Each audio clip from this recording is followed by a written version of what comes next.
এক দশকেরও বেশি সময়ের মধ্যে সবচেয়ে ভয়াবহ তুষার ঝড়ের কবলে যুক্তরাষ্ট্র। স্থানীয় সময় শনিবার দেশটির মধ্যাঞ্চলে শক্তিশালী শীতকালীন ঝড় আঘাত হানে।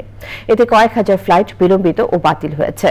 বেশ কয়েকটি রাজ্যে জারি করা হয়েছে জরুরি অবস্থা। সুব্রত গাইনের রিপোর্ট। এক দশকেরও বেশি সময়ের মধ্যে ভয়াবহ তুষার ঝড় ও শীতলতম তাপমাত্রার সম্মুখীন হচ্ছে যুক্তরাষ্ট্র। দেশটির মধ্যাঞ্চলে শীতকালীন তুষারঝড়ে জরুরি অবস্থা জারি করা হয়েছে। এর মধ্যে কেন্টাকি, ভার্জিনিয়া, কানসাস, আরকানসাস ও মিসৌরি রাজ্য রয়েছে।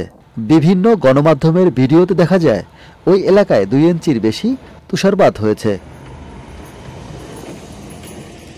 তুষারপাতের ফলে দেশটির সেন্ট লুইস, মিসৌরি বিমানবন্দর সবচেয়ে বেশি ক্ষতিগ্রস্ত হয়েছে। দেশটির ট্র্যাকিং ওয়েবসাইট ফ্লাইট অ্যাওয়ারের তথ্য অনুসারে 2000-এর বেশি ফ্লাইট বিলম্বিত ও 1500-এর মতো ফ্লাইট বাতিল করা হয়েছে।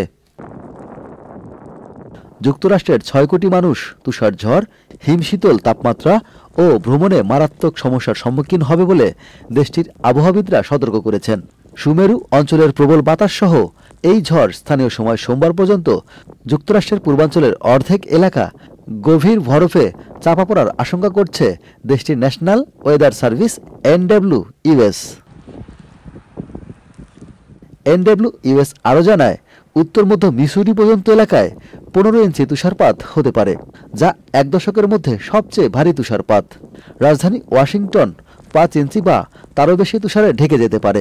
তাই দুর্ঘটনা এড়াতে ওই এলাকার বাসিন্দাদের নিরাপদে থাকতে বলা হয়েছে। Subrata Gain, channel I.